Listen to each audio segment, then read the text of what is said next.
Hey everyone, this is Pastor Anthony Nix from Anderson Seventh-day Adventist Church, back at you with another weekly devotional entitled The Fall of Humans. There's a major question that people ask about the rebellion of Satan. Why did God allow Satan to continue to exist if he knew the pain and suffering that would be inflicted on this world? The simple answer is God is bound by justice in all that he does. Had God instantly executed Lucifer, the one who was accusing him of being unjust, Lucifer's argument could have been strengthened in the eyes of other angels.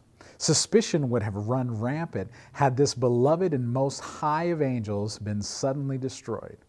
Was there something he knew that God was trying to cover up? No.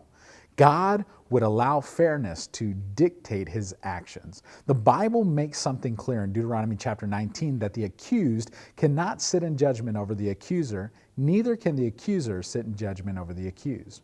There must be a third party who decides the dispute between both parties. God was being accused by a greatly beloved and dazzling angel. There must be a third party, a jury bound by the laws of righteousness to serve this case. The Bible says in 1 Corinthians 6, Ezekiel 28, Revelation 1, and even in Romans 16 that humans will judge angels, but when and how this will happen will be the subject of a later devotion. In our society, there are few special requirements for someone to be chosen as a juror for a trial. First, they cannot have been an eyewitness to the original crime. Second, they must be law-abiding citizens. Third, they must be able to discern between good and evil. And fourth, they must not be swayed by public opinion. These were the attributes of the first pair created on earth.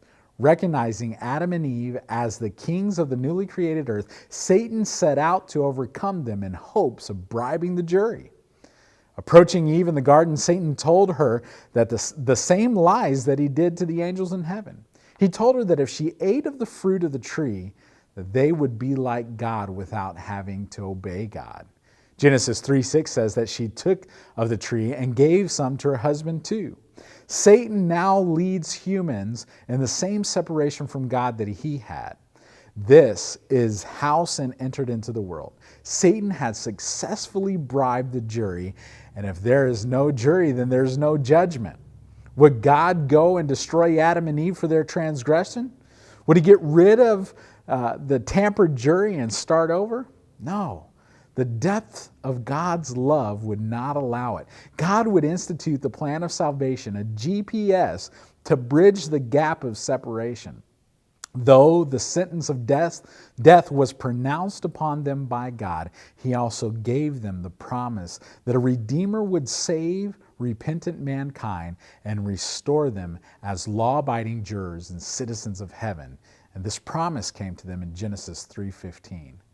By dying on the cross, Jesus was to demonstrate the law of love in action, and through this action inspire love in the hearts of millions and span the separation caused by sin.